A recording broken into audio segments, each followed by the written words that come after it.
Thanks so much, Sergeant Major. Appreciate that. So it's usually at this point in the ceremony that a lot of people start to wonder just how the evening's going to go. Is this guy going to ramble on about something that I couldn't care less about for the next hour? Or is he actually going to keep me entertained for a little bit? So with that in mind, I decided to talk about something that, if you guys know me at all, is part of my very nature. It's the power of positive thinking. So hopefully as you're sitting there tonight, you can apply some of the stories that I'm going to tell up here to your own lives, and just keep them in mind in the future wherever life happens to take you.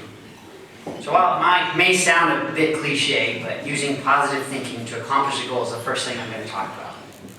And here's one particular instance where it all worked out for me. So let me give you a little backstory here. I went to Colorado College, as Sergeant Major said, which is a small private school in Colorado Springs. You guys know about that. But they're somewhat known for their hockey team. So home games are always played on Friday and Saturday nights consecutively. And one weekend, the intermission activities, you guys have heard like chuck a puck and that kind of stuff. Well, the intermission festivities involve a chance to win a car by throwing a little cloth flimsy frisbee into the sunroof of an Acura. So to participate, you just had to buy your frisbees kind of the night before. So I go buy my frisbees. It's like one frisbee for $2 and I think 3 for $5. They put your name down, this and that. I mean, it's cheap. So I buy them Friday night because the frisbee event isn't until Saturday, but they're selling fast, so I better do it. So I go up there, and at the time, registration, I go up to the gal and I'm buying my frisbees. And I kind of just, nonchalantly, all right, well, I'll see you tomorrow night to pick up the keys to my new car. And of course, they just kind of laugh it off, like, yeah, okay, whatever, dude. So, Saturday rolls around, and just before the game, I decided to go out, and I was like, well, let me see how hard these things really are to throw. Let me try one, because, they're true. It's like throwing a napkin almost. So I go out there, and I walk across the street, because I know where my seats are, and I'm going to have to throw it, about the length of the room here. It's like, okay, let's see what happens. And I throw the first one, and it's like, it goes sideways into the neighbor's fence. So the next one hits the house. Another one 10 feet in front of me. I was like, okay, this could be a little challenging. So, after about 20 tries or so, I actually get them to fly pretty straight and about how far I think they ought to. And this is where the guys in the office that I work with will kind of laugh, because they know I kind of have a knack for these stupid human tricks. So. At any rate, I throw my frisbees, I'm happy now, so I say to my roommate, all right, let's go win a car. And of course, he's kind of like, whatever. So, intermission rolls around, and we head out there, we get up, and they start playing, music and everything, get rid of the frisbees. Well, I just lean over to the guy next to me, and once again, I'm like, all right, well, I guess it's time to go win this car. And the guy, same thing, whatever, dude. So they pull the car out on the ice, and still remember that they kind of whipped it around out there, having a little fun with it. And fortunately, it was pointing straight at us, because the sunroof is one of those little ones that comes out the top at a little bit of an angle. So if you're on the back side of the car, you had virtually no chance. But luckily, it was pointing in my direction. So we start playing music, and there's frisbees flying from the entire arena. It is like just the sky is full of frisbees. And I throw my first one, and off it goes into the neighbor's fence. Once again, it probably hit somebody in the crowd. I'm not really sure. I didn't watch it. As soon as I let it go, I was like, it doesn't. So I throw the next frisbee, and it's going straight for the car. And I'm just in shock. I'm just watching it. It's like, oh, look at that. Looks pretty good. It's going straight at it. It lands right at the base of the windshield, slides right up, and boom, into the sunroof. So the guy in the car, of course, he catches it, and he holds it out, holding up my frisbee. And I was just like, in triumph, I'd throw my hands up. I was like, that was me. That's my frisbee. So it was about all they could do to keep me from climbing over the glass to come down and just drive the car off the ice myself. They're like, no, you can't do that, and you come pick it up later. But it was just like unbelievable. Obviously there's a good deal of luck involved there, and I have no doubt. But some of the other things helped, probably practicing a little bit. But maybe the positive thinking, I don't know. I said it 3 or 4 times. I don't know how many other people probably actually said it out loud that they were going to win the car that night. So I don't know. So that's kind of a fun one. But I got another taste of the power of positive thinking going through basic training. And I know everyone in here with any military experience will be able to relate to this one. So, and for those of you who end up joining the military, keep this in mind as well, because it will make your life so much better. A good portion of basic training is about mass punishment. It's It's all about teaching you how to work as part of a team and being able to rely on your battle buddy, and it starts as soon as you get there. However, most of the time, the punishment is in the form of physical exercise, like push-ups. And when you can't do any more push-ups, you simply switch to another exercise. Something else, sit-ups or flutter kicks or something, who knows. So, the first few weeks that I'm in basic training, it gets really old having to do a million push-ups for other guys' mistakes. I probably had to do a few for my own mistakes too, but Of course, the thing we did was yell at that guy first.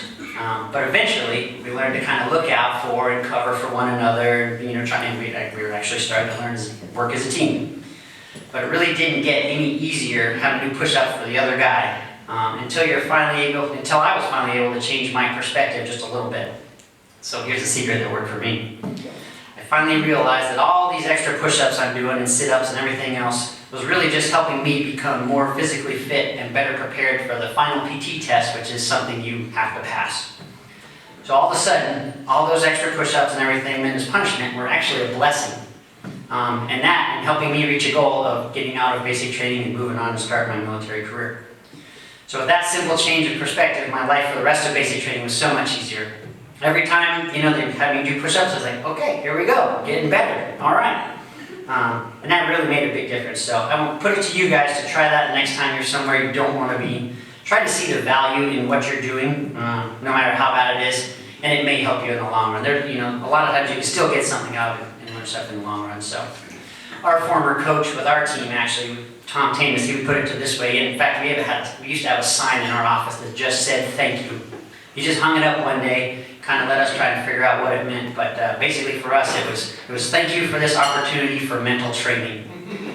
So whenever some kind of bad news or something came down, instead of just griping and complaining that we had to go, scrub the floors or whatever it might be, it was like, thank you for allowing me to be mentally stronger now, because I don't get to do exactly what I wanted to do at that time.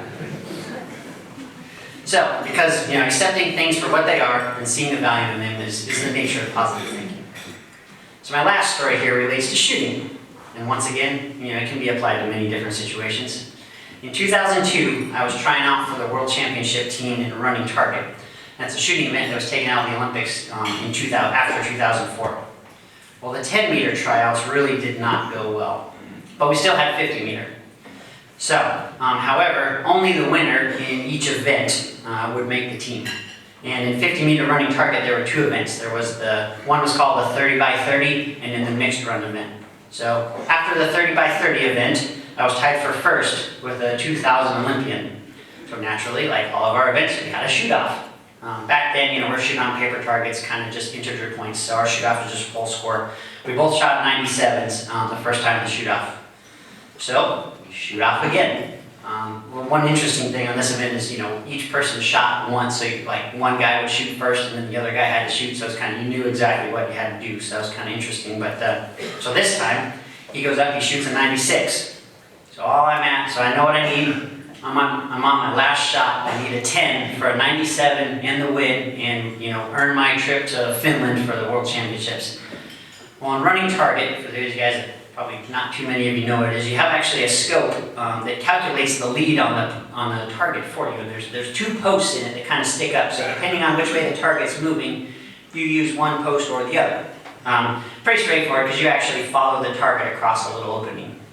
So when the target comes out, you also start with a gun down to your hip. So when the target comes out, I raise the gun up and I put the post right on my aim point and pull the trigger. And it's one of those shots, and you guys all know it, where you don't even have to look at the monitor. You know it was just perfect. It was a 10. There's not even a doubt. Well, back in those days, like I said, it was paper targets, but we actually had video cameras downrange, and there was a guy down there actually that would he would point to your shot each time, because we would put all 30 shots on one target. So each time they put a little tape over it, and then the next one you would point to that one, and then you put a little tape over it. So I still to this day remember, I shot that shot, I was like, oh yeah, I did it. Piece of cake, I don't even look. And I remember seeing his hand kind of just moving around the target. He's trying to feel for the bullet hole, and he can't find it. He's feeling all around. They radio back up, they're like, whoa, where did he call it? What do you think it was? I said, it should be right in the middle. It was really good. So they keep looking, and like, nope, and then he goes way back over here to the tail of the target. And 50 meter, it was actually a big pig target, so it was literally the tail of the target. And there's a little bullet hole. Problem was I used the wrong post. So I came up, it was right on there, and it just looked so good. I just pulled the trigger. I didn't even register which post it was. And so, back there in the tail, that's a big fat 0. And I ended up with an 87, and lost that day. So this is where the positive thinking came in though. I didn't let it get me down. I was tied for the lead today, and I knew I could do it again tomorrow in mixed run, the other event. And as you guys might guess, of course, I was able to win free and clear the next day, earn my way onto the 2002 World Championship team. But the big key was that I stayed positive and focused on my opportunity the next day rather than getting wrapped up in my abysmal mistake from the day before. So that was one last example. So I'm not asking you guys to be, happy-go-lucky all the time, but try adding a little bit of positive thing into your lives and see what kind of power it may hold for you. It's helped me accomplish many of my goals, see the value in things that aren't fun to do, and rebound from disappointment. So hopefully you can gain that little edge as well. Heck, you might have had your first opportunity tonight just listening to me talk. But I'll leave you with a popular quote from Henry Ford. So whether you think you can or that you can't, you're right. So keep that in mind, and good luck in whatever the future may hold.